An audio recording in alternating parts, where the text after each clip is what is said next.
après, un pistolet est pointé sur sa tempe. Par réflexe, Jacques veut s'enfuir, mais en pensant à l'arme dans la main de l'homme, il décide de ne pas bouger pour l'instant. L'homme lui montre alors le tatouage sur son poignet et lui raconte qu'il a passé 12 ans en prison pour vol et autres activités illégales, à cause de son ignorance de jeunesse. Pourquoi l'homme raconte-t-il tout cela à Jacques, et pourquoi l'a-t-il délibérément piégé? L'histoire remonte à 10 minutes plus tôt, dans le restaurant. Jacques remarque soudain que le vieil homme qui boit son café est aveugle. Il saisit l'occasion, prend le portefeuille du vieil homme et prétend être un serveur venu lui changer son billet, mais en réalité, il lui vole discrètement l'argent de son portefeuille. L'homme, qui était à côté, a tout vu. C'est pourquoi il a monté ce plan pour attirer Jacques dans sa voiture. Jacques est terrifié par les actions de l'homme et veut lui rendre les clés, mais l'homme refuse et lui dit qu'il est trop tard, qu'il doit lui faire comprendre les conséquences de ses actes. L'homme ordonne ensuite à Jacques de le conduire quelque part. Peu de temps après, ils arrivent dans une forêt isolée. En voyant cet endroit désert, Jacques craint que l'homme ne l'envoie au paradis s'il est de mauvaise humeur. Mais l'homme lui dit qu'il ne lui fera aucun mal, qu'il doit simplement obéir à ses ordres. Jacques ne croit évidemment pas l'homme,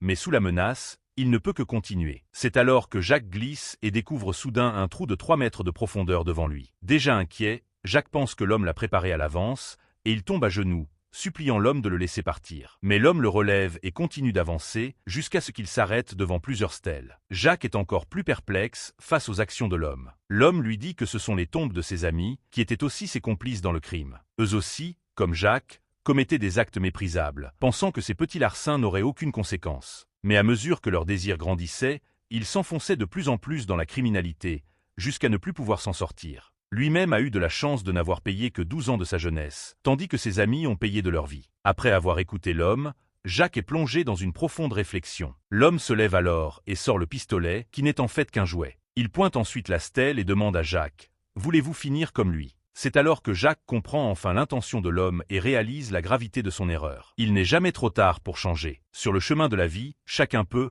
par une seule mauvaise pensée, s'engager sur une voie illégale. Mais si l'on se ressaisit à temps, tout n'est pas perdu. Comme le dit le proverbe, un fils prodigue qui revient vaut plus que de l'or.